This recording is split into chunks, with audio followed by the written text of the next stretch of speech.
so much, Katya, and thank you so much to UNRISD for organizing this very timely conference on overcoming inequalities in a fractured world. And the inequalities get so stark by the day. In the opening page of my new book, Oneness versus the 1%, has just come out in India and will be published in other countries as time goes. You might remember 2008 was the collapse of Wall Street, and tax money bailed it out. The billionaires got richer. So in 2010, 388 billionaires controlled as much wealth as the bottom half of humanity. This number came down to 177 in 2011, to 159 in 2012, to 92 in 2013, to 80 in 2014, 62 in 2016, and it shriveled to a mere 8 in 2017. This year it is 5.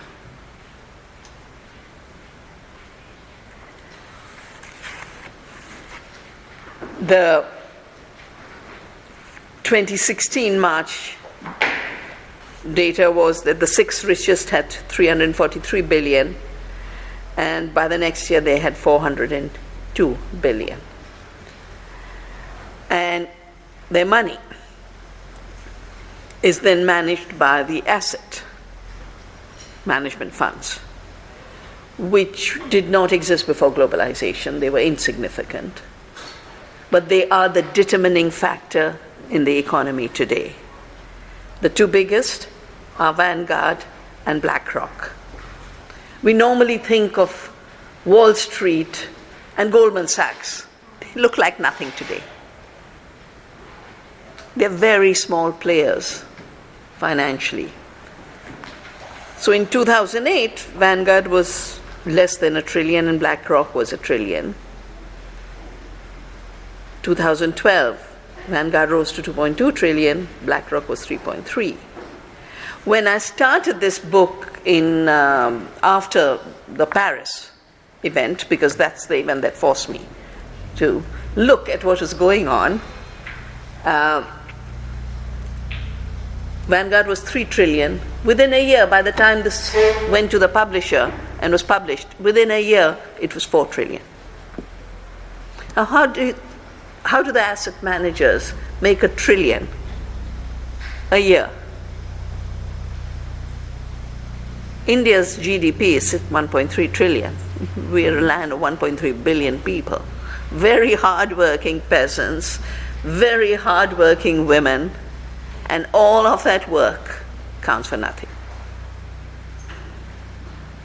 But the speculation is growing by the day. I've been looking at, of course, I started to look at agriculture because of what happened, the fracturing of the most prosperous part of India, the state of Punjab. I did my MSc honors in physics from Punjab. And it was a peaceful land, the richest state and province of India. By 84, it had erupted in violence. And those days I was working for the United Nations University on a major program of conflicts over resources within peace and global transformation. And I said something's going on here that needs to be looked at, because when I was collecting data on conflicts over rivers, Punjab was the highest. But by June of 1984, the story was only about religion. The resources had disappeared, the rivers had disappeared, the farmers' incomes had disappeared. The farmers' blockade of June the 4th had disappeared, where they were saying, if we can't choose what we grow, if we can't decide how we'll grow it, if we can't determine the price at which it will sell, if we can't determine when the water of our own rivers will flow to our field, we are living under slavery. That was the way they were framing it. By June the 4th, the army was sent to the Golden Temple. And when I did the book, which became Violence of the Green Revolution, UNRISD had a very important role, because till that time everyone was saying, oh, high-yielding varieties, miracle, never again hunger. The reason the Green Revolution was called the Green Revolution was it was supposed to be an alternative to the red. You remember? There was a red revolution happening in the world at that time. And the promise given was through commerce and through the chemicals, there'd be prosperity, and through the prosperity, there'd be peace. And the Nobel Peace Prize was given for the Green Revolution to Norman Borlaug. But there wasn't peace in Punjab in 1984. And that's the question that I had in my mind. And it was a major UNRISD report which had said the new varieties bred for chemicals should not be called high-yielding varieties because they are not high-yielding in and of themselves. They are high-response varieties and should be called HRVs, not HYVs. And that is what opened up my mind so much, to look at the fact that as the soil was losing its fertility, as the monocultures and the chemicals were leading to a decline, and the withdrawal of subsidies on which the beginning was based was making the economy collapse. That's what made the farmers rise, because they were not high-yielding varieties. And it was in this building 31 years ago. I had been invited to a meeting that took place outside Geneva. It was a retreat with the agrochemical giants of that time, some of the UN agencies, and scientists and civil society members who had been looking. I had done the book on agriculture, but that was about my only expertise. But I was called, and I came to learn. And at that meeting, the agrochemical industry said we are too small. Now, those days, Seba and Sandoz were sitting separately in that meeting. They merged a few years later to become Novartis. And they merged with AstraZeneca to become Syngenta. And now Syngenta has merged with ChemChina, and Monsanto has merged with Bayer, and Dow has merged with DuPont. But in fact, they're all owned by the asset management funds. I have a table at the end of this book on the largest shares now in these companies is not individual shareholders. It's the billionaires. And they decide whether GMOs will be pushed or not. They decide whether the new genetic engineering technologies, the gene drives, the gene editing will happen or not. They determine wherever there's a potential for power, control, and profits. Microsoft was not a very big player. Who are the biggest name? It used to be Gates for nearly 15 years as the richest. He lost the richest man's place to Jeff Bezos. Jeff Bezos did not exist 20 years ago.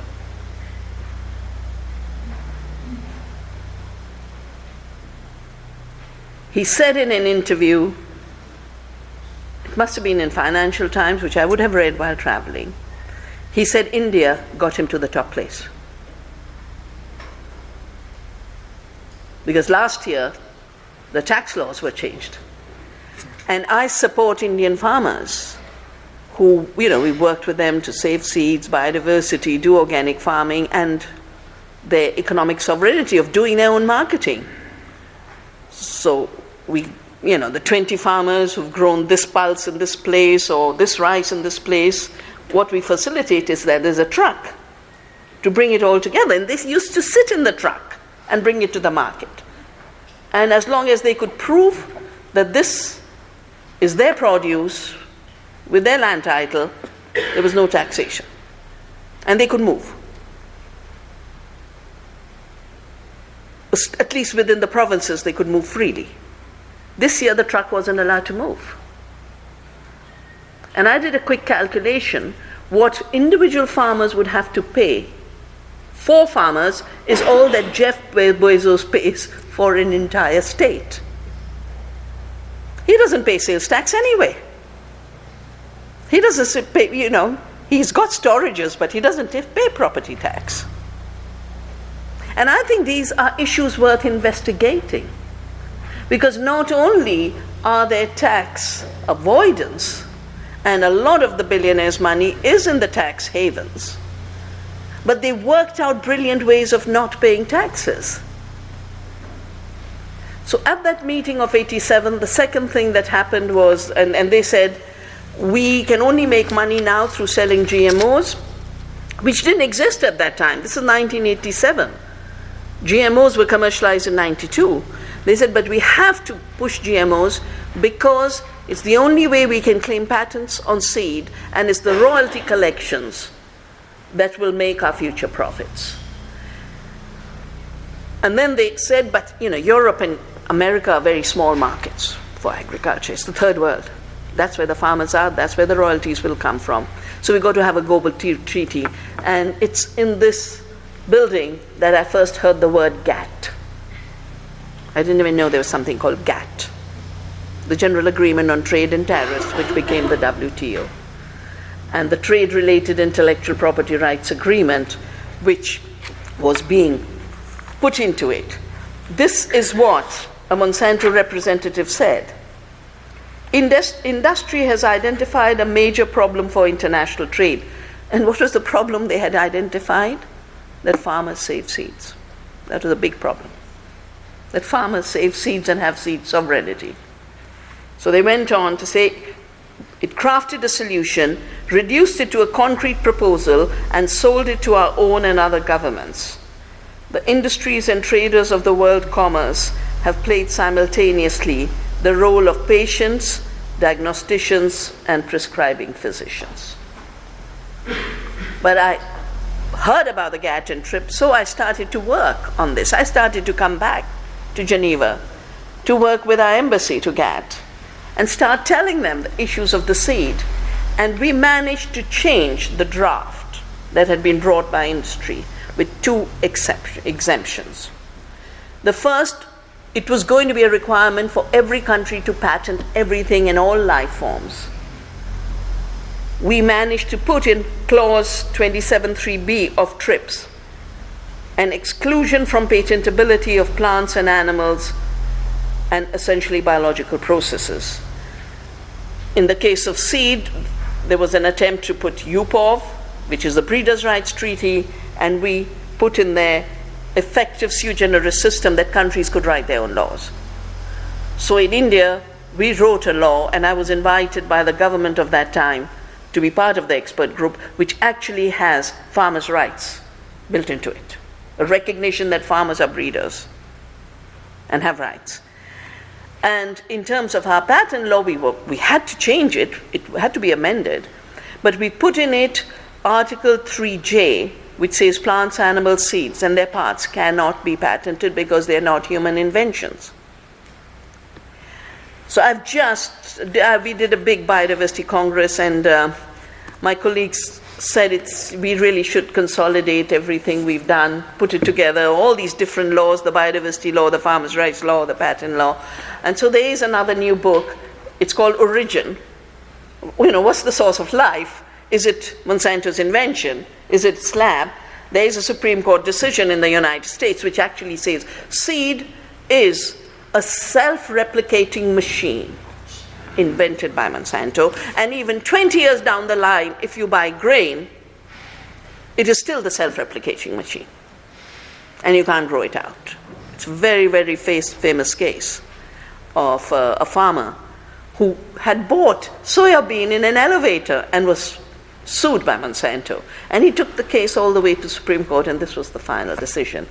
At the same time, in our courts, we were getting decisions that seed is not an invention, and Monsanto doesn't have patents, and they were collecting royalties illegally. They had made the cotton price jump up to 80,000% more. And if you look at the epidemic of farmer suicides in India, We've lost more than 300,000 farmers since globalization. 84% of them are farmers who had got into debt for BT cotton. This book is published by Naraj, and I'm very, very happy and proud that our Commerce Minister, who's still working on these issues at the WTO, that indigenous knowledge cannot be pirated, and that there needs to be a bringing into a revision, which was a mandatory revision, which hasn't been done, still waiting, a revision based on what has been called in UNRISD the eco-social contract, a simple ontological fact that life is not a manufacture and an invention, and the human right that farmers have a right to save and exchange seeds. It's the only viable way to do affordable farming, and it's the only viable way to do farming in times of the vulnerability of climate change, because it's only evolutionary breeding by farmers that can keep up with the changes we are witnessing. There are claims that genetic engineering will give us climate resilient seeds. We've done a book, and in this book too, there's a very big section, as well as in Oneness, how so much of the claims of the new seeds is really seeds that farmers had already evolved, of salt tolerance, of flood tolerance, of drought tolerance.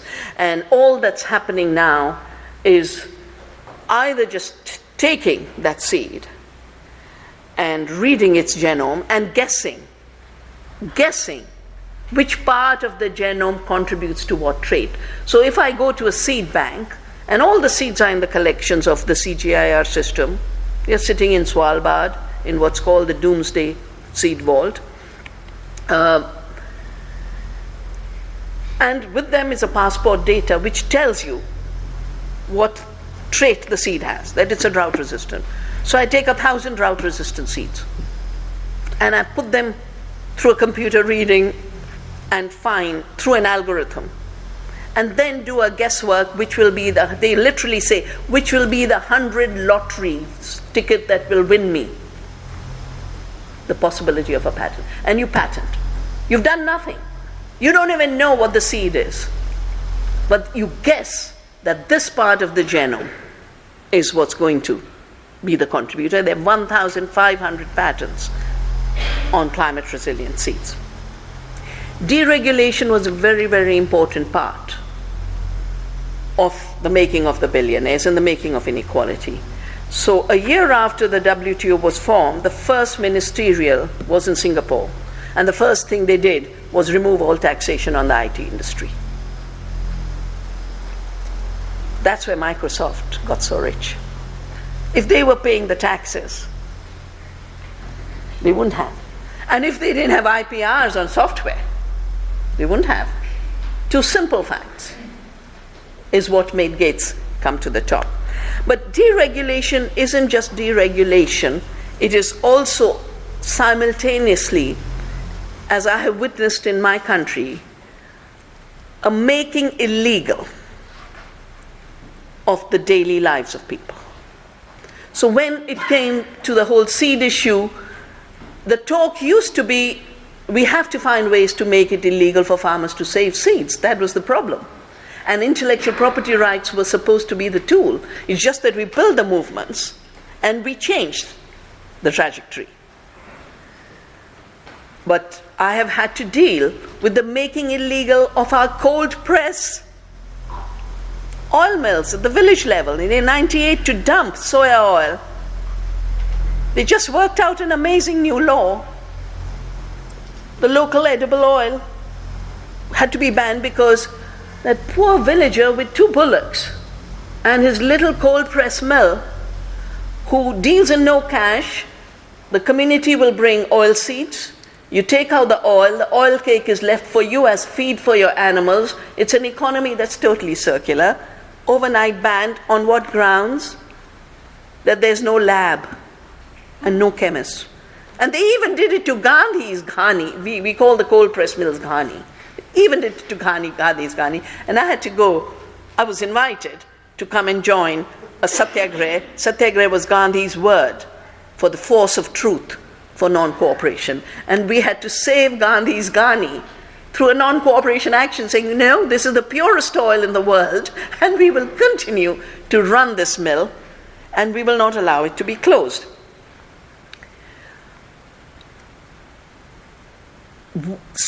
Making fractures where there shouldn't be fractures, and integrating what should not be integrated. The Glass-Steagall Act used to keep people's savings separate from the investment banks, and this was removed. Through the removal, the speculators managed to get hold of the pension funds, the savings, and everything else, and that's part of how the whole system exploded.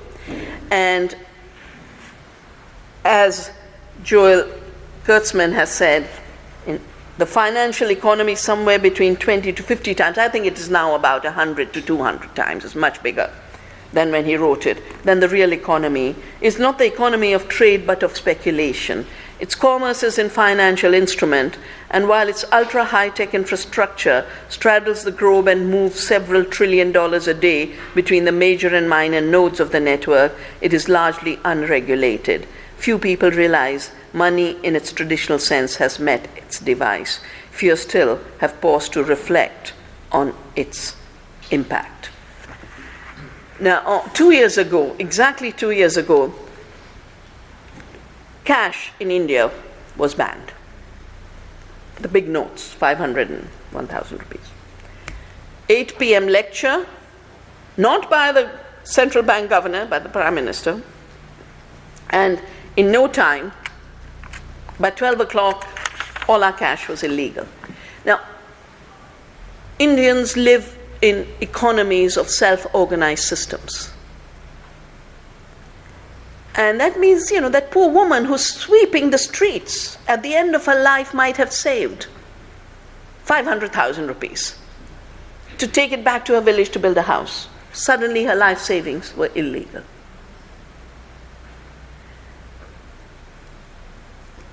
We've had huge debates 2 years later, right now. This is the big political discussion taking place in India.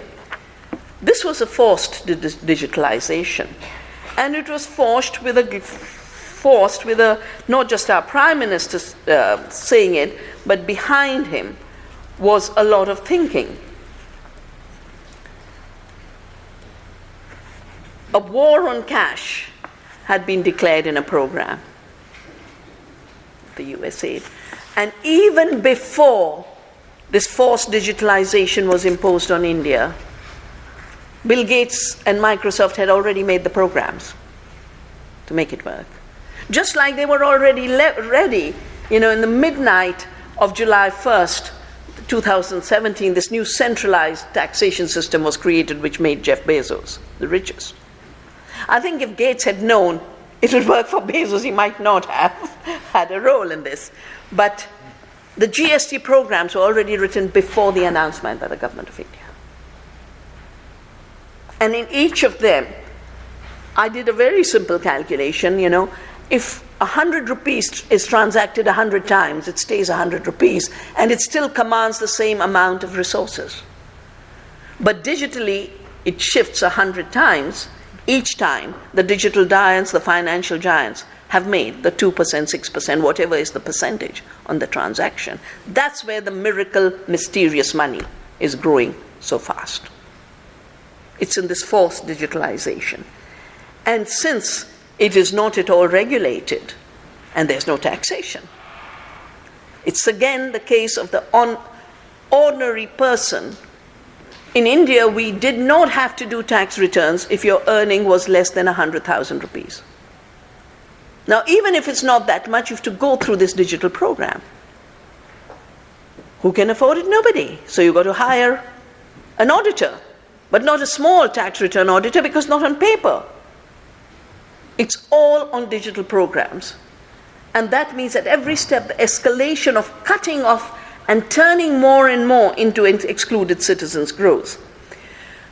When I started this journey, it began with the seed. It began with the issue of biotechnology.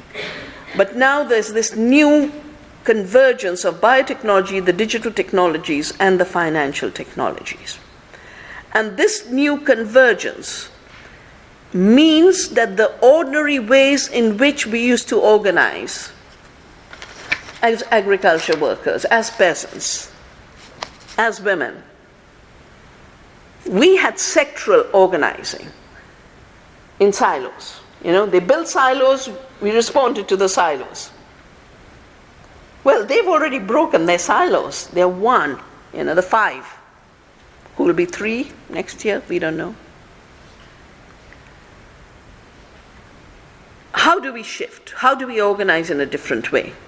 I think the first is we need to learn from the fact that this power is a very, very volatile power.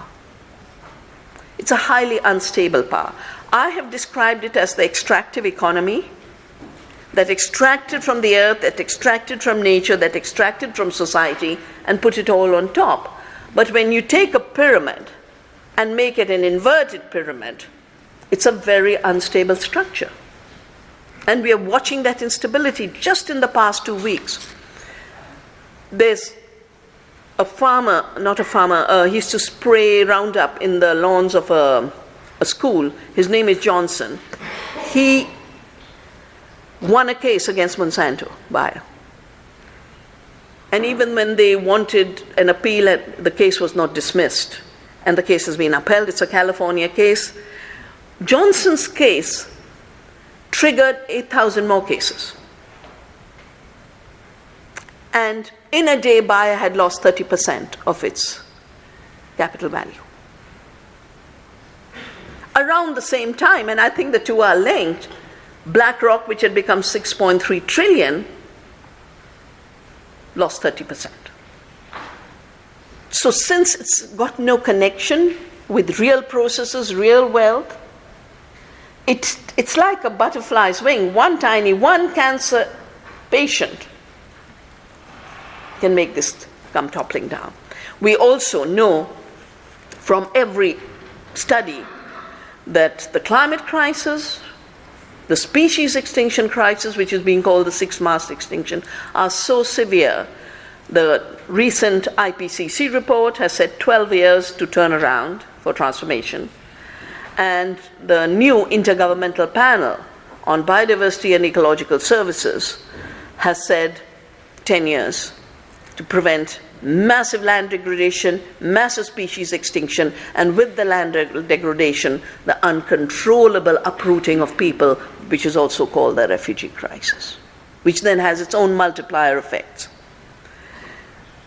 So, knowing how wrong things are, that collapse is staring us in the eyes, every alternative becomes that much more powerful. Its relevance increases. I think there's a new moment for solidarity. Women organize separately, youth organize separately, peasants organize separately, consumers organize separately, the unemployed didn't organize. We have a new moment. The same billionaires with the new tools are talking about, first they talk about artificial intelligence as an inevitable takeover and a superior substitution of human intelligence. I've written about this in Oneness versus the 1%. But they talk about 99% human beings being disposable. 99% disposable, and we'll need 1% to write the algorithms. Well, I think the 99% that have been declared potentially disposable are a whole new solidarity with those who work today and are trying to defend the right to work, the dignity of work, and minimum wages and everything else that goes with workers' rights. I think it is a beautiful moment to redefine the terms and categories around two constructions that are so false, that allow this mysterious wealth creation by money making itself. It's when capital was defined as being the creative force for wealth creation, and the earth was reduced to land as an inert input, and human beings with all their creativity, all their work, were reduced to labor as another inert input.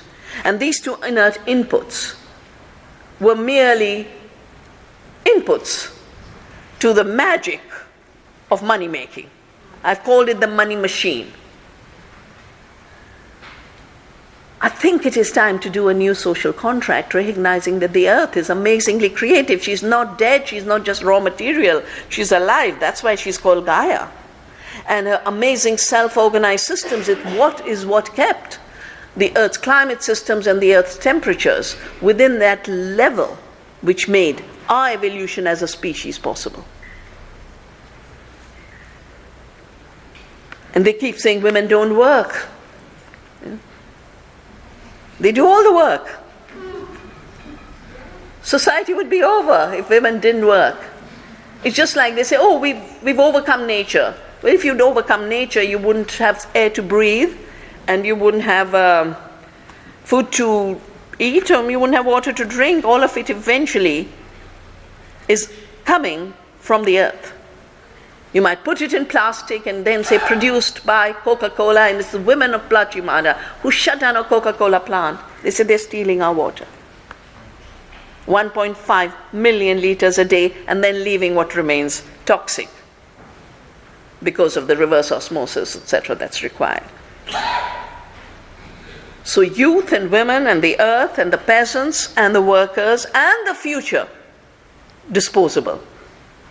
We can all rise in a new eco-social contract of rejuvenating and regenerating the earth, human society, and our communities, from the very local all the way to the planetary. I have called it, this new eco-social contract, Earth Democracy. I wrote it after the WTO meeting collapsed in Seattle in 1999. And we were repeatedly told, oh, the anti-globalizers know what they're against, they don't know what they're for. We said, we are not anti-globalizers first. We are for the earth, we are for democracy, we are for society, we are for dignity, we are for equality. We know what we are for. That's why we are against the processes that destroy what we love. And I could see how the economies are not just killing the earth, but they're killing people.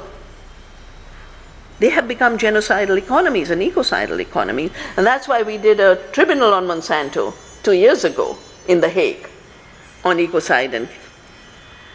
And democracies, as you can see, have also been hijacked and been mutated from being of the people, by the people, for the people, into being of the corporations, for the corporations, by the corporations. But which corporations? Not all of them. But behind them, we'll call them the 1%, which is actually the 5. You all must have noticed how this then mutates into a new fracturing of society, that a dividing economy must also create divisions in society. The divisions and hate we are seeing is as genetically engineered as the GMO. It's not a natural process.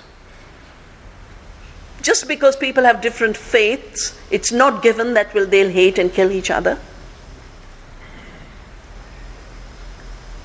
I have watched in my country.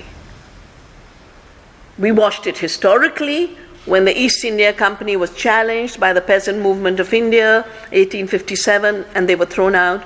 And then when the Crown came back, they came out with this recognition that if the Hindus and Muslims are united, there's no place for us to rule. And so we have to divide them. And all the problems we see today, even around Kashmir, the partition, my mother became a refugee, are all results of that. It hasn't gone away. Indian politics is shaped by that. The hate politics is still shaped by that. And then you'll remember that joining of the information technology and the new robber barons, where Facebook took the communications of people and then selected from the communications on Facebook where you're just talking to your friend. Then they sold that data to Cambridge Analytica. And with its algorithms, Cambridge Analytica gave 4 hate messages to the president, who's the president of the United States today, for his election campaigning. The first was hate of women. The second was hate of blacks. The third was hate of Muslims. And the fourth was hate of migrants. And whom did they target? They targeted the vulnerable, the unemployed worker, the farmers. And that's why it's not an accident that those are the places where the new leadership is popular and continues to vote, including in the last election, the midterm election that's just taken place. But who was voting to create a whole new leadership? Look at the women. First time 2 indigenous women are there. First time 2 Muslim women are going to be in US Congress. 100 women. None of them professional politicians. All of them with a determination of transformation. And solidarity across all fractures of religion and color and race. We've done this work around the seed beginning in 1987. And beginning with the seed, we've found through the seed we can address climate change. We don't have time, but I have a new book called Biodiversity, Agroecology and Regenerative Organic Agriculture, which is 3 decades of our work in regenerative agriculture based on biodiversity and its conservation. By conserving seed and intensifying biodiversity, we can grow 2 times the food that India needs, and this would work globally. The incomes of our farmers increase 10-fold compared to the commodity growing, chemical using farmers. 10-fold. In terms of nutrition per acre, because we don't measure the yield per acre, we measure the nutrition per acre. We can get rid of all malnutrition. Both the malnutrition of the deprivation of food, which is half of India's children are stunted and wasted, but also the malnutrition of the rest of the food, which is deprived of trace elements, micronutrients, antioxidants, phytochemicals, which only diversity and organic food can produce. And that's the new sciences that are evolving, of the fact that producing food is not, plant is not a machine and fertilizers are not a fuel, but living systems are amazing, organized self-complexities, intelligent, to the level where 1 root of 1 barley plant has more neurological activity going on than our brains. And in our gut, the 100 trillion microbes, which is now called the gut microbiome, is now being called the second brain, is the most sophisticated neurological system. We're just starting to figure this out. Our ancient knowledge, Ayurveda, knew it. They always used to say the gut is the basis of health and the basis of disease. And we found that by doing something simple, like protecting biodiversity, farmers' rights, and doing our duty for the earth and caring for the earth, we can meet the SDG 1 to get rid of poverty, we can meet SDG 2 on zero hunger, we can meet SDG 3 on good health and well-being. And I do believe good health and good food is a fundamental right, unlike what ecological apartheid and nutritional apartheid is being created, that it's fine for the rich to have organic and natural, but the rest should be condemned to fake food, artificial food. And I am committed that the rest of my life I will not let that happen, because I think good food is really a necessity for all and a right for all. I'd like to conclude by sharing the conclusion of just 2 extracts from my 2 books, Earth Democracy and the new book. So I wrote in Earth Democracy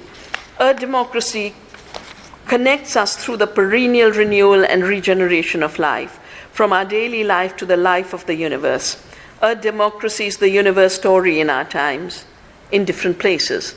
It pulsates with the limitless potential of an unfolding universe, even while it addresses the real threats to our survival as a species. It is hope in time of hopelessness. It brings forth peace in time of wars without end, and it encourages us to love life fiercely and passionately at a time when leaders and the media breed hatred and fear. And then from my new book,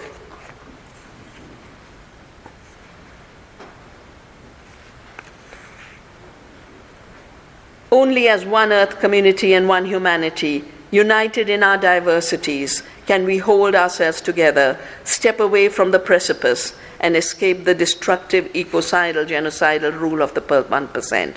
We can turn around and walk to our freedom, to live free, think free, breathe free, eat free. Thank you.